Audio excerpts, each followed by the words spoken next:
Hello there and welcome to the house. I am sitting here pretty much in the dark. The power is out at the moment, so everything is pretty much dark. So I'm bored, and we're going to talk about something I mentioned in my last video, basically how that tachometer works versus analog signal versus a digital signal.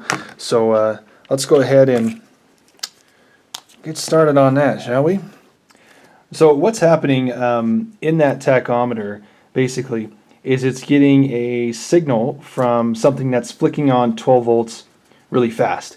And in old cars, that was done with a set of points that were on a little reluctor on the distributor. It was hexagonal or octagonal based on how many cylinders you had, and it just kind of rubbed on there and it went back and forth as the distributor spun around with the cam, and it triggered the coil, which fired the plugs. In this car, in all cars now, it's computer controlled, so the computer is taking the place of this and doing it with a solid state system that doesn't wear out like these typically did, and it's sending to that coil a signal just like this. It's 12 volts each time it sends that pulse, but it is the frequency modulates.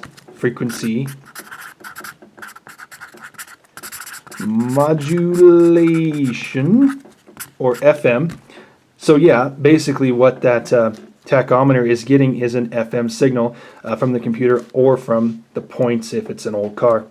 And what this does is this is what our electrical signal looks like.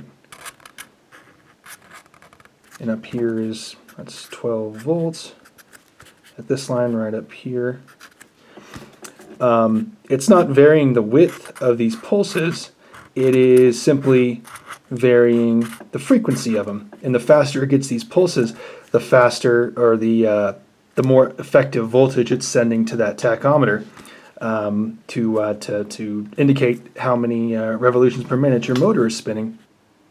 So basically what a tachometer is a mechanical tachometer versus a digital one, is a ammeter with some delay in it. So by the time it's received that 12 volt signal, and that needle is going to race up all the way to the end here as fast as it can. So this is 7,000 RPM in that case. It's going to try and get here as fast as it can. By the time that signal goes away, it's only at, say, 2,000 RPM or something like that. And then when it fires up again, and then once it gets to that, it starts falling back down until it gets this next pulse, which shoots it back up again.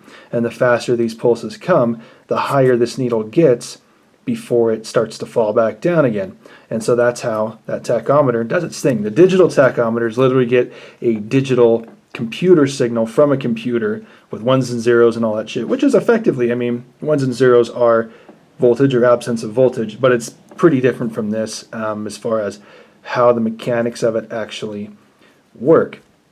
And there are other ways to regulate voltage, pulse width modulation, which doesn't actually change the frequency of these pulses. It changes the width of them, as you will. And for coils and tachometers, it doesn't work just because of the nature of how coils and engines and stuff work. But that's a way that a lot of electronics regulate voltage as well. You'll see that in like electric drills and shit like that. But that's basically how it works. Your tachometer, in this case, is effectively getting an FM radio signal to tell it where to put that needle. The more you know.